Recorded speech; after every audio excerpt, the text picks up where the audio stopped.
Welcome to my channel. இன்றைக்கி நம்ம இலையடை எப்படி செய்கிறதுன்னு பார்க்கலாம். இது வரைக்கும் எங்கள் சேனல் சப்ஸ்கிரைப் பண்ணலைன்னா ரெட் கலரில் இருக்க சப்ஸ்கிரைப் பட்டன் கிளிக் பண்ணிவிட்டு பக்கத்தில் வர பெல் பட்டன் கிளிக் பண்ணி ஆள் கொடுத்துக்கோங்க. இந்த வாழைப்பழத்தை இந்த மாதிரி கட் பண்ணி எடுத்துக்கோங்க. நான் இப்போது நேந்திர வாழைப்பழத்தை தான் இந்த மாதிரி கட் பண்ணி எடுத்துருக்கேன். 1.5 கைப்பிடி துருவின தேங்காய் எடுத்துக்கோங்க. இதோட வாசனைக்காக 2 ஏலக்காய் சேர்த்துக்கோங்க. இப்போது ஃபில்லிங் எப்படி செய்கிறதுன்னு பார்க்கலாம். துருவி எடுத்த 1/2 கப்பு வெல்லத்தை இதில் சேர்த்துக்கோங்க. தேங்காயும் பழவுமா மிக்ஸ் பண்ணி வச்சுருக்கேன். மிக்ஸி இதில் சேர்த்துக்கோங்க. இதை இப்போது நல்லா கலந்து விட்டுக்கோங்க. இந்த அளவுக்கு மிக்ஸ் ஆன பிறகு 1/2 ஸ்பூன் நெய் சேர்த்துக்கோங்க. டேஸ்ட் அதிகப்படுத்துறதுக்காக தான் நெய் சேர்த்துக்கிறோம். உங்களுக்கு தேவைன்னா சேர்த்துக்கோங்க. இந்த மாதிரி சுருண்டு வர அளவுக்கு போதும். இப்போ ஸ்டவ் ஆஃப் பண்ணிக்கோங்க. இது இப்போது ஆறட்டும். இதை தனியாக எடுத்து வச்சுக்கோங்க. வாழை இலையை இந்த மாதிரி நெருப்பில் வாட்டி எடுத்துக்கோங்க.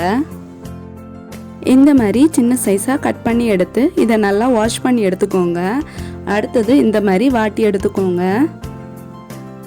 இப்போது மாவு எப்படி ரெடி பண்ணுறதுன்னு பார்க்கலாம். 1 கப்பு பச்சரிசி மாவு எடுத்துக்கோங்க. இது நல்லா வறுத்த பச்சரிசி மாவு. மாவுக்கு தேவையான அளவுக்கு உப்பு சேர்த்துக்கோங்க. ஒரு பாத்திரத்தில் 1.5லேருந்து 2 கப் அளவுக்கு தண்ணி எடுத்துக்கோங்க. இது நல்லா கொதிக்கட்டும். இந்த மாதிரி நல்லா கொதிக்க வச்சு எடுத்துக்கோங்க. ஏன்னா இடியப்ப மாவு பிசைறது மாதிரி தான் பிசைய போகிறோம். இந்த மாதிரி கொஞ்சம் கொஞ்சமாக தண்ணி எடுத்து மாவில் சேர்த்துக்கோங்க. இதை லைட்டாக கிளறி விட்டுக்கோங்க. தண்ணி நல்லா கொதிச்சுட்டு இருக்கும்போதே தண்ணி எடுத்து சேர்த்துக்கோங்க. சுடு தண்ணி ஆறின பிறகு சேர்த்திங்கன்னா கரெக்டாக வராது. சுடு தண்ணி மொத்தமாக சேர்த்து மிக்ஸ் பண்ணக்கூடாது. கொஞ்சம் கொஞ்சமாக சேர்த்து மிக்ஸ் பண்ணிக்கோங்க.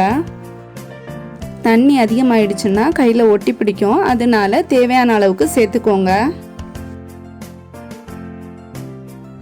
இந்த மாதிரி மிக்ஸ் பண்ணும்போது அப்படியே திரண்டு வரும். இந்த அளவுக்கு போதும். மாவு லைட் சூடாக இருக்கும்போதே இந்த மாதிரி பிசைஞ்சுக்கோங்க. இந்த மாதிரி பிசைஞ்சிங்கன்னா தான் மாவு நல்லா சாஃப்டாக கிடைக்கும். எல்லாமே ரெடி பண்ண பிறகு தான் மாவு ரெடி பண்ணோம். அப்போ தான் மாவு காஞ்சி போகாமல் இருக்கும். மாவு இந்த மாதிரி சாஃப்டாக இருக்கணும்.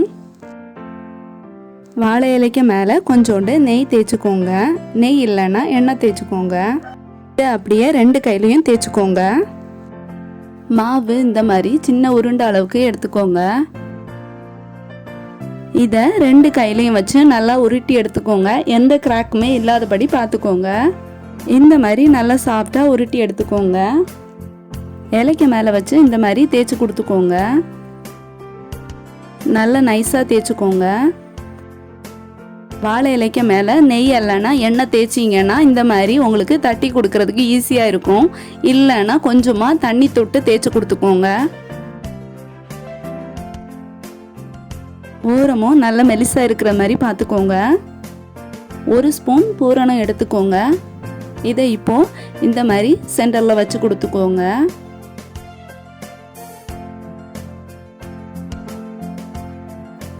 இதை இப்போ பாதியாக ஃபோல்ட் பண்ணிக்கோங்க. ஓரம் எல்லாம் லைட்டாக ப்ரெஸ் பண்ணி கொடுத்துக்கோங்க. அப்போ தான் பூரணம் வெளியில் வராமல் இருக்கும்.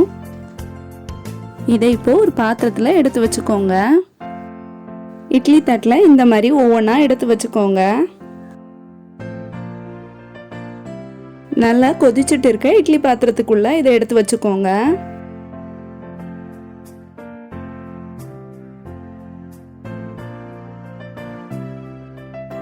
இதை இப்போ மூடி போட்டு மூடி வைக்கலாம். 15 நிமிஷம் தாண்டி ஓப்பன் பண்ணி பார்க்கலாம். 15 மினிட்ஸ் ஆயிடுச்சு. இப்போ ஓப்பன் பண்ணி பார்க்கலாம். சூப்பராக ரெடி ஆயிருக்கு. இதை இப்போ தனியாக எடுத்து ஆற வைக்கலாம். இது இப்போ நல்லா ஆறிடுச்சு. இதை இப்போ ஓப்பன் பண்ணி பார்க்கலாம். இலையாப்பம் சூப்பராக ரெடி ஆயிடுச்சு. நீங்களும் வீட்டில் ட்ரை பண்ணி பாருங்கள்.